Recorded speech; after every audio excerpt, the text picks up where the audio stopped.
जय श्री गणेश। नमस्कार। मैं आचार्य संजय द्विवेदी। मेरे समस्त प्रबुद्ध दर्शकों का मेरे चैनल पे हार्दिक स्वागत है। प्रिय दर्शकों, आज मैं दैत्य गुरु शुक्राचार्य के राशि परिवर्तन प्रभाव को लेकर आपके सम्मुख उपस्थित हूं। दैत्य गुरु 21 अगस्त को अपनी राशि का परिवर्तन करने जा रहे हैं। वर्तमान समय में इनका गोचर मिथुन राशि में चल रहा है। अब ये कर्क राशि में, चंद्रमा की राशि में गोचर करना आरंभ करेंगे। अब चंद्रमा की राशि में शुक्र निर्बल नहीं होते हैं। यहाँ पर पहले से ही चंद्रमा का गोचर चल रहा होगा, बुध का गोचर चल रहा होगा, जिससे दो महाराजयोगों का निर्माण यहाँ पर होने वाला है। यहाँ पर गज केसरी के समान राजयोग प्राप्त हो रहा है। इसी प्रकार से यहाँ पर महालक्ष्मी योग का निर्माण होने वाला है, जो निश्चित रूप से समस्त राशि के जातकों को प्रभावित भी करेगा, कुछ विशिष्ट लाभ देने जा रहा है।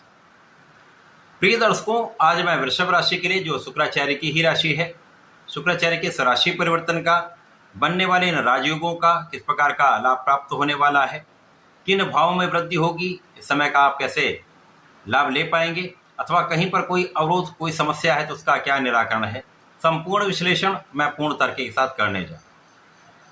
प्रिय दर्शकों, इस राशिफल को आप अपने लग्न तथा राशि दोनों के अनुसार देख सकते हैं। वृषभ राशि के लिए यदि हम अवलोकन करें तो शुक्राचार्य लग्न तथा षष्ठम भाव के स्वामी हैं। इनका गोचर आपके तृतीय भाव में आरंभ होने वाला है। तृतीय भाव जो कि पराक्रम का भाव है, परंतु यहाँ पर ये एक ऐसा भाव है जहाँ पर अधिकतम जो ग्रह हैं बहुत अच्छा प्रभाव नहीं देते, परंतु यहाँ पर ये तृतीय भाव के स्वामी पराक्रमेश चंद्रमा के साथ ही होंगे, तो बहुत कुछ स्थितियाँ आपके पक्ष में रहने वाली। यहाँ पर धनेश बुध होंगे, जो आपके ज्ञान के क्षेत्र के भी स्वामी हैं। तो यहाँ पर गज केसरी के समान राजयोग तो बनेगा, महालक्ष्मी योग तो बनेगा। ये उतना प्रभावी नहीं होगा जितना आप इसका लाभ ले सकते हैं। अब क्योंकि शुक्राचार्य अत्यंत सौम्य ग्रह हैं, सर्वाधिक शुभता प्रदान करने वाले ग्रह हैं, गुरु हैं जो आपको ज्ञान भी देते हैं, लेकिन इस भौतिक जगत के समस्त सुखों को प्रदान करते हैं। शुक्राचार्य धन, ऐश्वर्य, वैभव, सुख, संपदा, भूमि, भवन, वाहन का लाभ देते हैं, बड़े इंडस्ट्री का लाभ देते हैं, बड़े सुखों को आपको प्रदान करते हैं, बड़ा नाम करवाते हैं, भोग विलास के कारक भी हैं। इसी प्रकार से ये प्रेम और आकर्षण के भी कारक हैं। पुरुषों के लिए शुक्र जो है अत्यंत महत्वपूर्ण इसलिए भी होते हैं क्योंकि ये संतान सुख देते हैं तथा स्त्री सुख प्रदान करते हैं।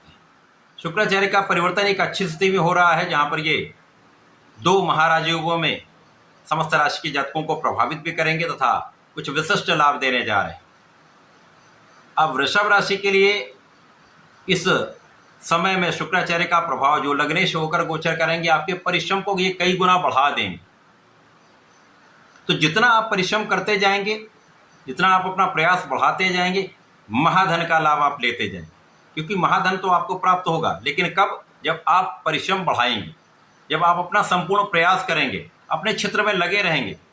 इसी प्रकार से जब आप अपने ज्ञान का समुचित उपयोग करें, अपने विवेक के साथ आप निर्णय लेंगे, आप विचारशील रहेंगे, बुद्धि का समुचित उपयोग करेंगे, तो आप महाधन का लाभ 100% लेंगे। इस समय में आपके परिश्रम में वृद्धि के साथ साथ आपकी भाग्य वृद्धि भी तय है। तो जो महाराजयोग बन रहे हैं वो आपके भाग्य को महाभाग्य में परिवर्तित कर रहे हैं। अब भाग्य का साथ जब मिलने लगता है तो जो आपका किया हुआ पुरुषार्थ है, जो आपका किया हुआ परिश्रम है, वो सही दिशा में लगता है और उसका 100% आप लाभ उठा पाते हैं। तो आपका कोई भी कार्य क्षेत्र हो, व्यापार हो, प्रोफेशन हो, समस्त क्षेत्रों में उन्नति का तो योग बन रहा है। भाग्य में परिवर्तन का योग है। भाग्य आपका सकारात्मक रूप से आपको लाभ दे रहा है। जब भाग्य का संपूर्ण साथ मिलता तो आपके जीवन में परिवर्तन हो जाता है, आपके धन में परिवर्तन हो जाता है, आपके जीवन के क्षेत्र में, आध्यात्मिक क्षेत्र में, धर्म के क्षेत्र में, समस्त में एक सकारात्मक परिवर्तन आ जाता है। इस समय आपको धार्मिक रहना चाहिए, धर्म के मार्ग पर चलेंगे तो इस समय का समुचित उपयोग करके आप लाभ ले पाए। इस समय में जो जातक पढ़ाई कर रहे हैं, विद्यार्थी हैं, जो प्रतियोगिता परीक्षा की तैयारी कर रहे हैं, उनका अच्छा लाभ आप प्राप्त कर सकते हैं, क्योंकि इस समय में आपका किया हुआ परिश्रम लाभ देने वाला है। लेकिन जब आप अपने परिश्रम को बढ़ाएंगे, यहाँ वृषभ राशि के लिए केवल एक ही प्रयास आपको करना है, अपने परिश्रम को बढ़ाते जाना है, रुकना नहीं है। यदि आप ठहरे तो उसी प्रकार से आपका धन, आपका कार्यक्षेत्र, समस्त भाव प्रभावित हो जाए। तो यहाँ पर संपूर्ण प्रयास करते रहिए, परिश्रम को बढ़ाते रहिए, तो आपको ज्ञान के क्षेत्र में भी विश्वस्तता प्राप्त हो जाएगी। जो विद्यार्थी करें उनका परिणाम अच्छा आएगा, जो प्रतियोगिता परीक्षा की तैयारी करें उनका परिणाम सकारात्मक प्राप्त होने वाला है।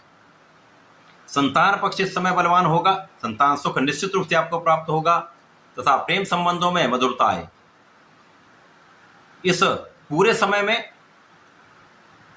शुक्राचार्य का जो प्रारंभिक समय में चंद्रमा के साथ योग है, तो वो महा लाभ देने वाला है, आपको महापरिश्रमी बनाने वाला है, आपके पराक्रम को बढ़ाकर आपको पुरुषार्थ कराने वाला है।